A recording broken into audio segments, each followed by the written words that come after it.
नमस्कार दोस्तों, मैं हूं गोपाल और आप देख रहे हैं साइंस एकेडमी। साइंस एकेडमी में आपका स्वागत है। जैसा कि थंबनेल पे आप देख चुके हैं कि बिना फॉर्मूला के प्रॉफिट लॉस, तो आज आपके लिए मैं प्रॉफिट लॉस का चैप्टर लेके आया हूं।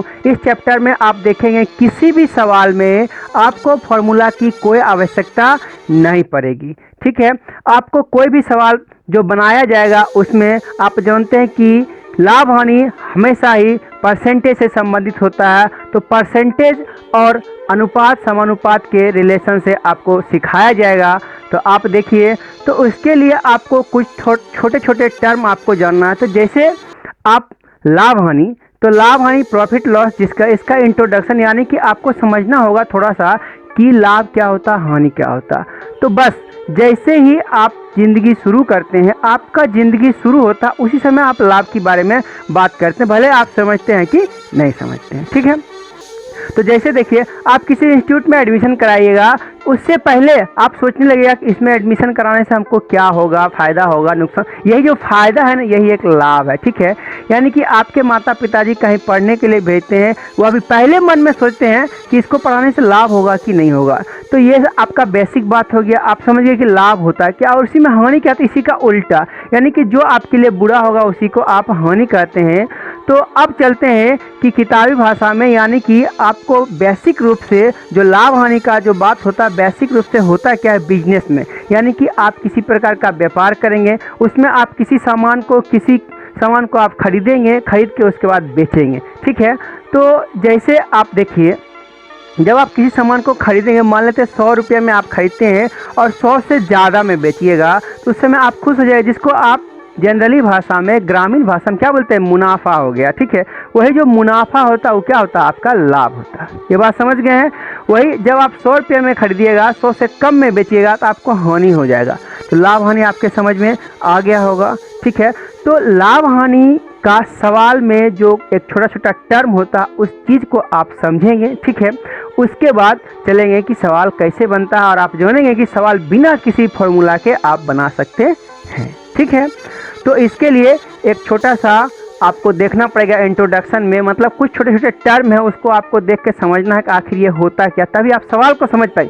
जब तक आप सवाल नहीं समझ पाइएगा, आप बना नहीं सकिएगा। ठीक है, तो समझते हैं। सबसे पहला देखिए, आपको मिलेगा कोई भी सवाल जब आप बनाना शुरू कीजिएगा, तो सबसे पहली चीज़ मिलेगा क्रय मूल्य। क्या मिलेगा आपको, मिलेगा क्रय मूल्य।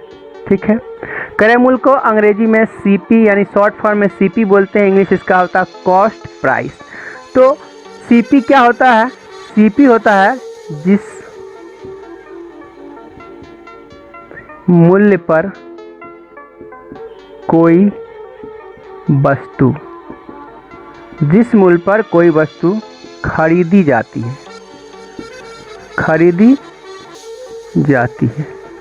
ठीक है, ये बात समझ गए, यानी कि जितने मूल्य पर आप खरीदेंगे किसी वस्तु को, उसी को कहते हैं क्रय मूल्य। दूसरा आपका क्या है, दूसरा आपका इसी का उल्टा है विक्रय मूल्य। क्या है, विक्रय मूल्य। ठीक है, इसको कहते हैं एसपी। एसपी माने होता है सेलिंग प्राइस। ठीक है, तो अब क्या होगा, सेलिंग प्राइस, जिस मूल्य पर कोई वस्तु बेचा जाए, बेचा जाए, यानी कि आप जिस रुपये में, जिस मूल्य पर किसी वस्तु को बेचेंगे, उसको क्या कहेंगे, विक्रय मूल्य। ठीक है, अब देखिए, एक होता है ऊपरी व्यय। क्या होता है, ऊपरी व्यय। तो ऊपरी व्यय क्या होता है, आप समझिए पहले। ऊपरी व्यय, तो देखिए, ऊपरी मतलब हुआ ऊपर से, व्यय मतलब खर्चा। इसका मतलब ये होता है, ऊपरी व्यय का मतलब, जैसे आप कोई सामान बाजार से खरीदते हैं, खरीदने के बाद बाजार से मान लें 500 में खरीदे, फिर उसको लाते हैं गाड़ी में रख के, तो गाड़ी वाला आपसे भाड़ा लेता है।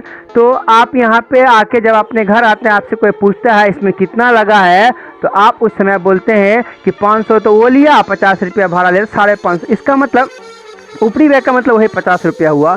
तो लागत उसी कहते हैं, यानी कि क्रय मूल्य प्लस ऊपरी व्यय जो होता है वो होता है लागत होता। तो आप देखते हैं, अभी ऊपरी व्यय समझ गए हैं, यानी कि ऊपरी व्यय का मतलब हुआ क्रय मूल्य के अलावा, क्रय मूल्य के अलावा, ठीक है, उसके परिवहन या रख रखाव पर किए गए खर्च को, ठीक है। यानी कि जब भी आप किसी सामान को खरीदते हैं तो उस पर परिवहन माने कि वहाँ से उठा के लाते हैं, गाड़ी वाला को भाड़ा देते हैं या कहीं रखते हैं गोदाम में, उस पर जो खर्चा होता है तो वही सब हुआ ऊपरी व्यय। ऊपरी व्यय समझ गए हैं। अब एक होता है लागत। क्या होता है? लागत। तो लागत क्या होता है? जैसे कि आप जब सामान खरीद के लाते हैं, 500 में सामान खरीदा, 50 रुपये भाड़ा लगा, जब आपसे पूछा जाता है इसमें कितना लगा है, कितना आपका लागत, इसका मतलब आप 500 और 50 दोनों जोड़ के बोलते हैं। तो लागत मूल्य होता है क्रय मूल्य प्लस ऊपरी व्यय। क्या होता है?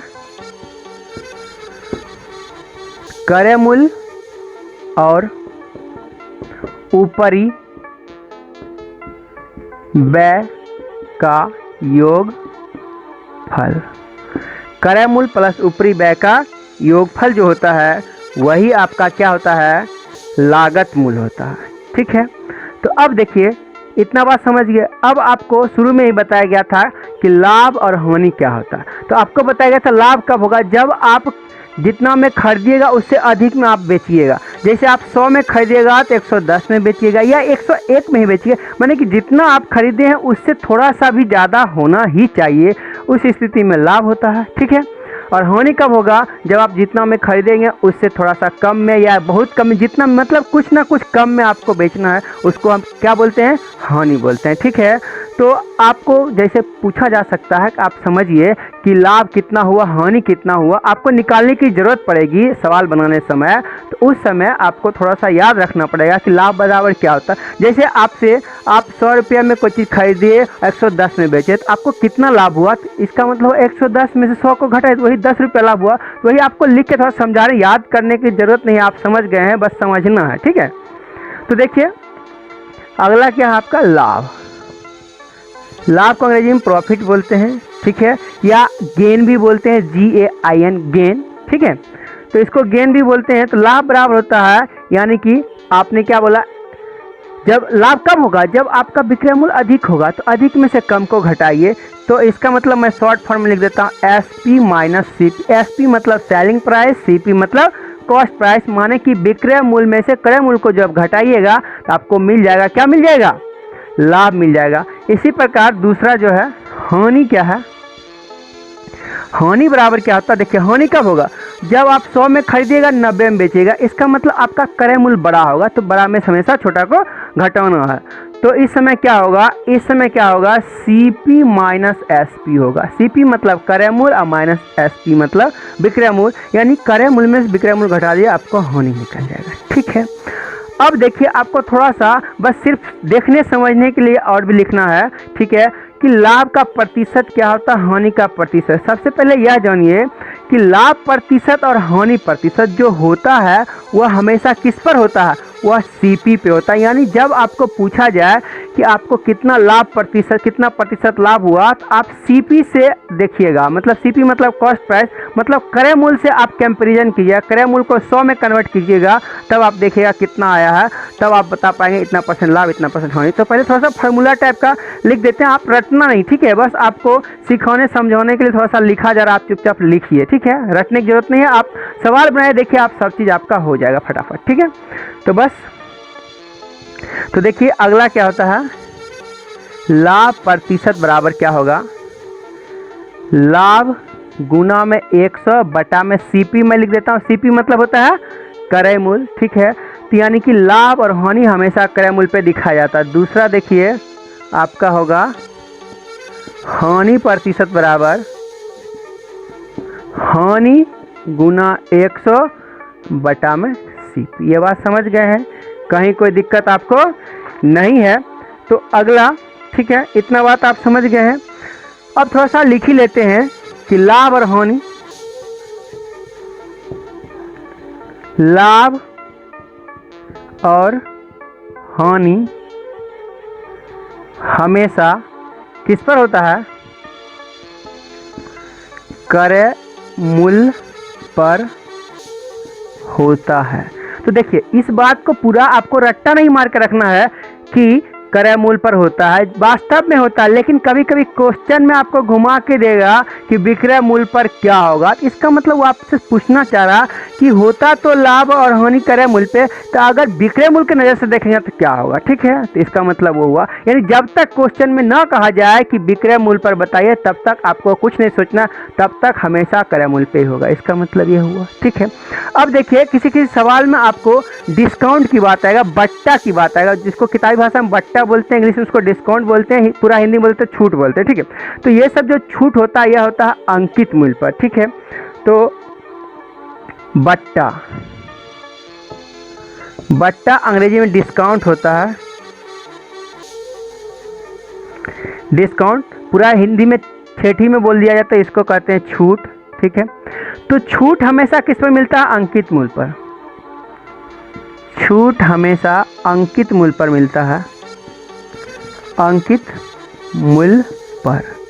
ठीक है, तो देखिए अंकित मूल्य क्या है, यानी जब भी आप सामान खरीदने जाते हैं तो किसी भी वस्तु के ऊपर जो स्टिकर लगा रहता है उस पर जो प्राइस लिखा रहता है उसी प्रिंट जो किया रहता है कि इतना रुपया का है, वही उसका हुआ अंकित मूल्य। क्योंकि आप देखते हैं दुकानदार बोलता है कि जितना प्रिंट है उसे 10% की छूट देंगे, नहीं बोलता है 10% छूट, 20% छूट, वही छूट। तो छूट किस पर मिलता है? हमेशा अंकित मूल्य पर मिलता है।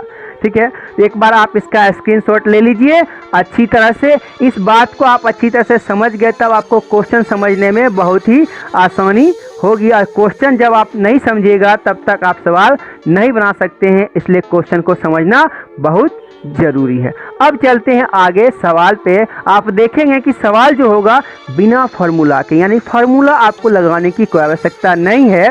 यदि आप चैनल पे पहली बार विजिट कर रहे हैं तो चैनल को सब्सक्राइब करें और आप प्लेलिस्ट में जाके परसेंटेज का वीडियो जरूर से जरूर देखें, तभी आपको अच्छी तरह से ये समझ में आएगा। क्योंकि ये जो चैप्टर है लाभ हानि प्रॉफिट लॉस, परसेंटेज से बिल्कुल रिलेशन है इसका। ठीक है, और परसेंटेज और रेशियो दोनों मिला के देखिए आप सवाल बनेगा, किसी फॉर्मूला की आवश्यकता नहीं पड़ेगा। ठीक है,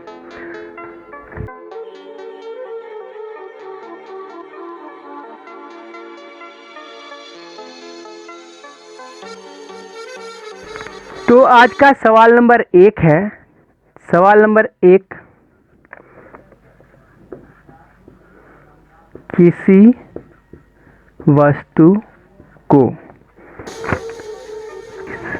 ठीक है, तो सवाल नंबर 1 आप देखिए, किसी वस्तु को 80 रुपये में खरीदा जाता है, खरीद कर 100 रुपये में बेचा जाता है, तो लाभ प्रतिशत बताइए। ठीक है, तो आपको बताया गया है कि सबसे पहले आपको जानने की जरूरत है कि कितना लाभ हुआ, नहीं, और लाभ और हानि जो होता है वह हमेशा क्रय मूल्य पर होता है, यानी कि सीपी पर होता है। ठीक है, तो देखिए 80 रुपये में आपने खरीदा है, 100 रुपये में आपने बेचा है, तो आप बिल्कुल आसान सा सवाल है, आपको बताया है कि कोई फार्मूला का आवश्यकता नहीं पड़ेगा। तो 80 रुपये में खरीदा 100, तो 20 रुपये का लाभ हुआ।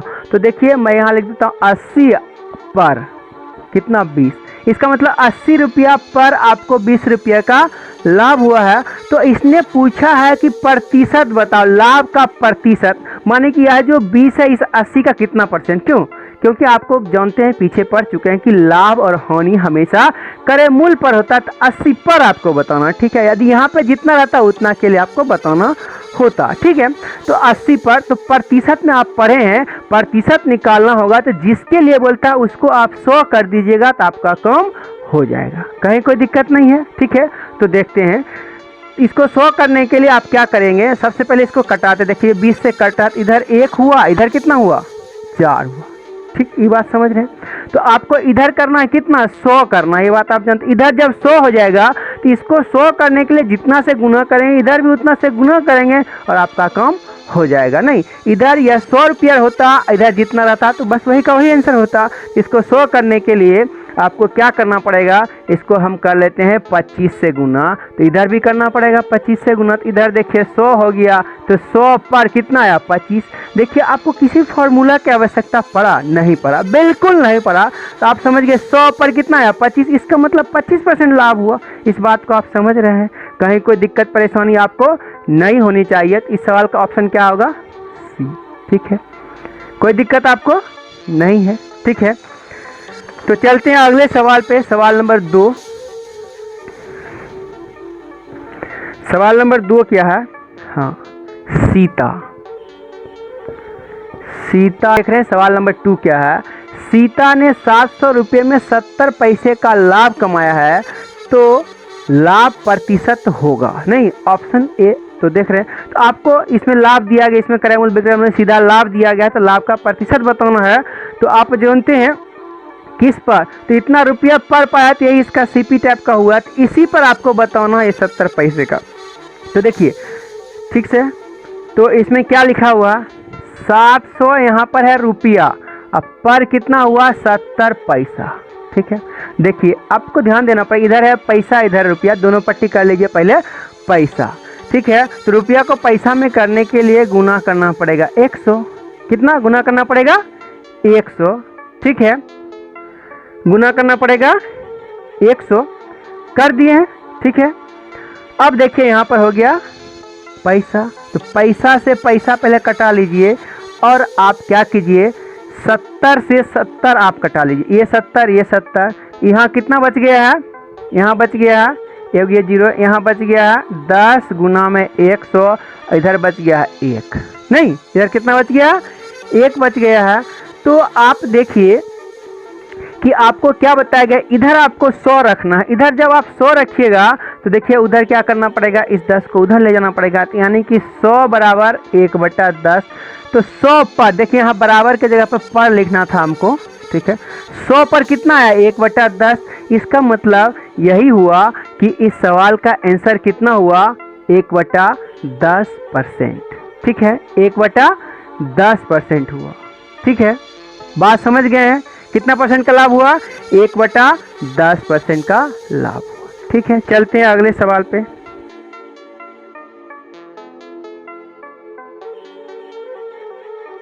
तो सवाल नंबर 3 आपका क्या है? सवाल नंबर 3 आपका है कि 700 रुपये की अंगूर, सीता ने 700 रुपये की है 10%, ठीक है। तो क्वेश्चन नंबर 3 आपका क्या, ध्यान से एक बार सुन लीजिए। सीता ने 700 रुपये की अंगूर खरीदी और 840 रुपये में बेच दी, तो उसका लाभ प्रतिशत बताएं, ठीक है। तो आपको जानना सबसे पहले लाभ कितना हुआ है, तो देखते हैं। 700 में उसने खरीदा है और 840 में बेचा है, ध्यान से देखिए। तो 700 में खरीदा, 840 में बेचा, देखिए 140 का लाभ हुआ, उसको 140 का लाभ हुआ। तो 700 पर कितना हुआ? 140। 700 पर 140, नहीं, आप जानते हैं प्रतिशत निकालना होता तो इधर 100 करना पड़ता, यानी 100 पर कितना होगा? आप देखिए यहाँ पर सिर्फ 7 बच रहा है, यानी 7 से दोनों पट्टी कटा लेते हैं। 7 से इधर कटाएंगे तो इधर आएगा 100 पर, इधर कितना आएगा? 20, नहीं, तो 100 पर कितना आ गया? 20। तो इसका मतलब हुआ कि 20% इसका लाभ है। इस बात को आप समझ गए हैं, ठीक है। प्रतिशत में किसी भी चीज को जानना हो तो 100 पर आप निकाल लीजिए, वही तो प्रतिशत का मतलब हुआ प्रतिशत, यानी कि प्रत्येक 100 में आपको पता चल जाएगा, तो आप समझ जाएगा उतना प्रतिशत हुआ, ठीक है। 100 पर कितना आया? 20, इसका मतलब 20%, ऑप्शन नंबर सी, ठीक है। अगला सवाल, सवाल नंबर 4, मीरा 50, ठीक है। तो आप सवाल नंबर 4 देखिए। मीरा ने एक घड़ी 500 रुपये में खरीदी और 30% लाभ पर बेच दिया, तो विक्रय मूल्य बताए, ठीक है। तो अब देखिए इस सवाल को 2-3 तरीके से अभी मैं आपको बताता हूँ, ठीक है। तो आपको क्या बताया गया कि फार्मूला की कोई ज़रूरत नहीं है। तो आप इतना समझिए, जब आपको लाभ बोला है तो लाभ मतलब होता है वृद्धि, हानि बोलता है तो हानि मतलब होता है कमी हो जाना। यानी कि कहने का मतलब 500 में आप खरीदे हैं 30% लाभ, तो 500 में 30% की वृद्धि हो जाएगी, ठीक है। इतना बात आप समझ रहे हैं, ठीक है। यदि हानि बोलता है तो 500 में उतना की % की हानि हो जाती। तो अब देखिए वृद्धि के हिसाब से भी बना सकते हैं और एक दूसरा भी, तो ध्यान से देखिए। तो इस सवाल को सबसे आसान तरीका बनाने का क्या है, जो भी आपके सवाल में दिया रहेगा %, उसको आप पहले फ्रैक्शन में कन्वर्ट कीजिए, यानी कि % को फ्रैक्शन में कन्वर्ट करने के लिए जितना % आएगा उतना बटा 100 करना पड़ता है, ठीक है। तो देखिए ये कितना है 30%, तो आप लिखिए 30/100 और इसको कटा लीजिए। ठीक है, इसको कटाइएगा तो आपको आएगा 3/10। इस बात को पहले लिख लिए। अब आप ध्यान से देखिए कि जब भी हर एक बार चाहे लाभ हो कि हानि हो, ठीक है, चाहे लाभ हो कि हानि हो, तो देखिए एक पट्टी यहाँ पे लिखिए CP, यहाँ पे लिखिए SP, तो नीचे वाला हमेशा नीचे जो होगा वह होगा CP, ये होगा 10 CP हो गया। अब आप बोलिए कि लाभ हुआ कि हानि, तो इस सवाल में क्या है, लाभ है। क्या है, लाभ है, तो लाभ होगा तो ये ऊपर वाला ऐड कर दीजिएगा, हानि रहता तो घटा देते। तो इसका मतलब क्या हुआ, लाभ हुआ तो यहाँ हो गया 13 और ये हो गया रेशियो। ठीक है, यदि आपको अनुपात समानुपात समझ में नहीं आता है तो प्लीज़ आप प्ले लिस्ट में जाके अनुपात समानुपात का वीडियो देख लीजिए, आपको हर चीज़ समझ में आ जाएगा। ठीक है, तो जैसे ही आपने ये लिख दिया, ये हुआ CP, ये हुआ SP, तो CP मतलब होता है क्रय मूल, CP मतलब कितना होता है, क्रय मूल, तो SP मतलब होगा विक्रय मूल। तो आप देख रहे हैं कि आप क्या कर रहे हैं इस सवाल में कि आपको बोल रहा है कि विक्रय मूल बताइए। ठीक है, विक्रय मूल आपको बताने बोला है। ठीक है, तो देखिए आप देख रहे हैं कि ये जो 10 है, 10 में ये है 500, तो इसमें से इसमें कितना से गुना किया है, तो 50 से गुना किया है। कितना से गुना किया है, 50 से गुना किया है। तो आपको इस 13 में भी 50 से गुना करना होगा, 13 में भी 50 से गुना करना पड़ेगा। तो गुना जब 50 कीजिएगा, 13 × 5 = 65, 650, और 650 इस सवाल का आंसर है। ऑप्शन नंबर किस में है, डी में है। ठीक है, ऑप्शन नंबर डी में है। ठीक है, तो सीख गए हैं कि आपने देखा कि आपको किसी प्रकार की फॉर्मूला लगाने की आवश्यकता नहीं थी। ठीक है, तो आप थोड़ा सा सीखने के लिए सीख लीजिए, बार बार यूज नहीं करना, हमेशा आपको ये सीखना है। ठीक है, हमेशा प्रत्येक सवाल में ऐसे ही आपको करना है कि यदि लाभ हुआ तो आप क्या करेंगे, बढ़ाएंगे, हानि हुआ तो घटाएंगे। ठीक है, चलते हैं अगले सवाल पे। अगला सवाल नंबर 5, फिर से सवाल नंबर 5 देखते हैं।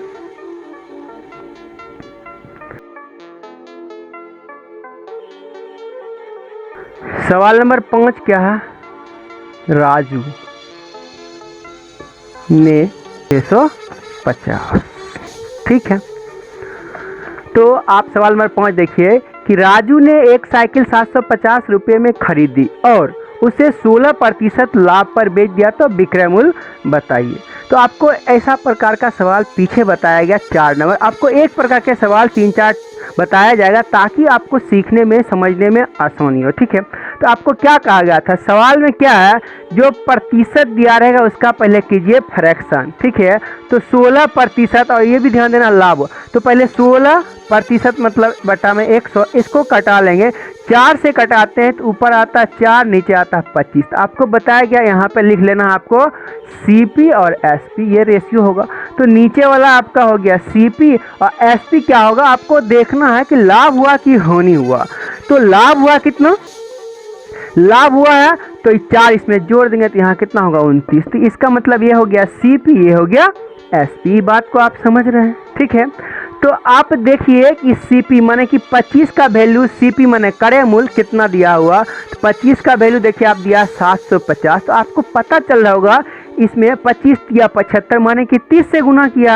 आप देख रहे हैं ऐसे सवाल आप ऐसे कीजिएगा तो बिना पेन से भी आप बना सकते हैं। ठीक है, मौखिक रूप से बना सकते हैं, आप थोड़ा सा सोच के देखिए। ठीक है, तो 25 या 75 माने 30 से गुना किया, तो 29 में भी 30 से गुना कर दीजिए। 29 या कितना होता है 87, यानी कि 870, इसमें गुना करना था 3 से, कितना आ गया, सॉरी 30 से कितना गया 870, क्योंकि यहाँ से 30 में गुना किया तो 870। सवाल ऑप्शन नंबर बी में है। ठीक है, अगला सवाल, सवाल नंबर 6। सवाल नंबर 6 क्या है कि जब किसी वस्तु को, ठीक है, तो सवाल नंबर 6 आप जो देख रहे हैं वह क्या है, जब किसी वस्तु को 44 रुपये में बेचा जाता है तो उस पर 10% का लाभ होता है, तो उसका क्रय मूल्य बताइए। तो आपको बताया गया है कि सवाल में जो दिया गया प्रतिशत उसको पहले कीजिए फ्रैक्शन। ये 10%, तो 10% का मतलब होता है, आप जैसे 10% इससे लिखिएगा, इसका मतलब हुआ 1/10। तो आप यहाँ पे लिखिए CP और यहाँ पे लिखिए SP। आपको हमेशा बताया गया जो नीचे में होगा यानी हर में होगा वह होगा इसका CP। तो CP 10 हुआ। अब देखिए लाभ है कि हानि है, तो लाभ है तो एक ऊपर वाला इसमें ऐड होगा तो यहाँ हो गया 11। अब क्वेश्चन में कंपैरिजन कीजिए। क्वेश्चन में आपको दिया क्या है, CP की SP।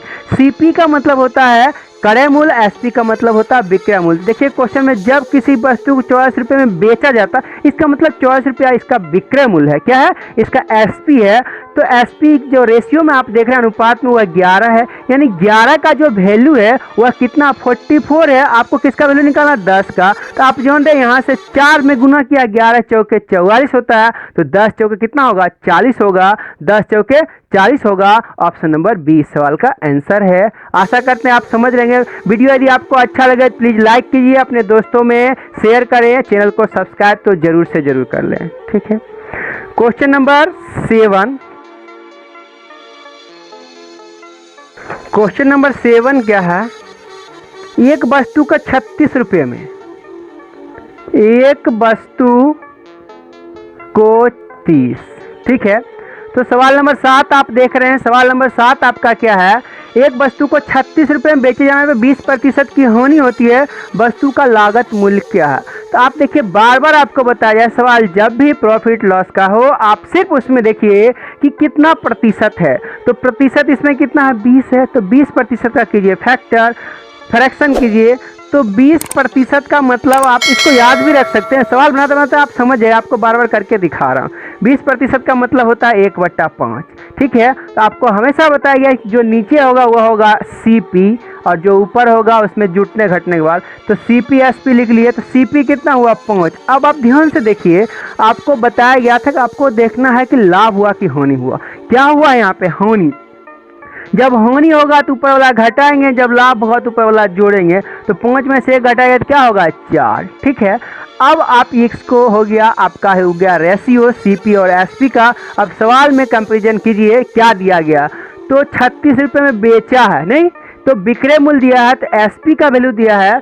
तो 36, 4 का वैल्यू कितना है 36, इस 4 का वैल्यू कितना है 36। आप देख रहे हैं तो कितना से गुना किया है, तो 9 से गुना किया है। तो CP क्या होगा, CP में भी आप 9 से गुना कर दीजिए, यानी 5 9 के 45। ऑप्शन नंबर A इस सवाल का आंसर है। आशा करते हैं आप सीख रहे हैं। चलिए क्वेश्चन नंबर 8। ठीक है, तो क्वेश्चन नंबर 8 क्या है, एक साइकिल को 15% लाभ पर बेचा गया, एक और D में है 800। ठीक है, तो देखिए आपका सवाल नंबर 8 क्या है, एक साइकिल को 15% लाभ पर बेचा गया, यदि 600 रुपये में बेचा जाता है तो 20% का लाभ होता है, तो साइकिल का लागत बताइए। देखिए लागत, ठीक है, अब थोड़ा सा ध्यान से देखिए। इस सवाल में दिया गया कि एक साइकिल को 15% लाभ पर, इसका कोई आवश्यकता नहीं है क्योंकि ये सिर्फ आपको बहलाने के लिए दिया गया है कि इसका लोग पढ़ेगा और दिमाग उलझेगा, फंसा हुआ रहेगा। इसकी कोई आवश्यकता नहीं है। देखिए 600 रुपये में बेचा है तो 20% का क्या हुआ, लाभ हुआ। तो आपको बताना CP, माने कि यदि ये लाइन आपको नहीं रहता, ये लाइन यहाँ तक नहीं रहता, ठीक है, तो आप यहाँ से सवाल बनाते क्या बोलते हैं, 20% दिया तो 20% का फ्रैक्शन कीजिए। 20% का फ्रैक्शन कितना होता है 1/5। आप जानते हैं, आपको बार बार मैं करके दिखा रहा हूँ। 1/5 आपको यहाँ पर लिखना CP और SP, ये हो गया रेशियो, तो नीचे वाला हो गया 5। और देखिए लाभ हुआ कि हानि हुआ है, ये क्या हुआ है लाभ, तो 1 जोड़ देंगे, इधर तो है 5 इधर है 6, तो ये हो गया CP और SP का रेशियो। अब आपको बताना क्या है, CP और दिया क्या है SP, नहीं 600 रुपये में बेचा है, तो सिंपल से देखिए 600 ये है, तो 6 का वैल्यू 600, तो 5 का वैल्यू कितना 500, तो इस सवाल का आंसर कितना हो जाएगा, B नंबर होगा 500। तो आप देख रहे हैं कि प्रत्येक सवाल को बिना किसी फॉर्मूला के आपके सामने बनाया जा रहा है, एकदम चुटकियों में सवाल कैसे हल हो रहा है देख रहे हैं आप। ठीक है, तो एक सवाल नंबर 9, ठीक है, सवाल नंबर 9 है कि एक साइकिल के जगह पे इस बार एक घड़ी है, एक घड़ी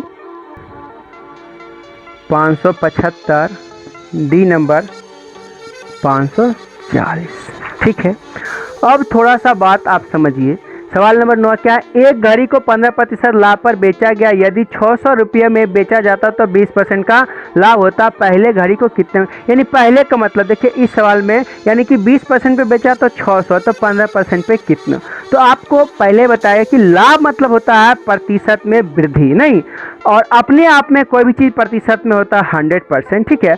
तो आप थोड़ा सा देखिए, यानी 100% उसका जो सीपी होगा तो 15% लाभ होगा तो 115% नहीं, तो 115% और 20% लाभ होगा तो 120% नहीं, तो इसने 120% का वैल्यू दिया है 600। इस बात को आप समझिए, इसमें वैसा नहीं कर रहे हैं, थोड़ा सा आप समझिए, क्योंकि वैसा करने से फिर सीपी पे जाएंगे, सीपी से फिर 115 करेंगे, डबल मेहनत पड़ेगा। उससे अच्छा कि मेहनत को थोड़ा और कम करने के लिए आप इस बात को समझिए कि 115%, तो पहले लिख देते हैं 115, हमेशा इसमें दोनों एसपीए है, ठीक है, ये दोनों एसपीए है, यानी कि एक बार 15% पे एसपी, एक बार 20% पे एसपी। यह एसपी है 15% वाला, यह एसपी है 20% वाला, 120 कर दिए, परसेंट में है, ठीक है। तो परसेंट से परसेंट आप कटा दीजिए। अब देखिए, आप बिल्कुल आसानी से देख सकते हैं कि यह जो वैल्यू, यह है 20% वाला, आपको मैं यहाँ लिख ही देता हूँ, यह है 15% वाला, दोनों एसपी है, ठीक है। तो इसका वैल्यू क्वेश्चन में दिया गया है। आप देखिए कि 120 का जो वैल्यू है वह कितना है, 600 है, क्योंकि 20% लाभ पर 600 है, ठीक है। तो 120 को कितना से गुना किया तो 600 हुआ, तो आप देख रहे होंगे 5 से गुना किया, मात्र 5 से, 120 पंचे कितना होगा 600, तो आप इसको 115 से 5 से गुना कर दीजिए। 115 को जब 5 से गुना कीजिएगा तो 575 होगा, और सवाल कितना, आंसर कितना हो जाएगा, ऑप्शन नंबर सी 575, यानी कि पहले, यानी कि इस 15% पर जब बेचा होगा तो 575 में बेचा होगा। तो आज के लिए बस इतना ही, फिर से मिलते हैं अगले वीडियो में, तब तक के लिए नमस्कार, बाय।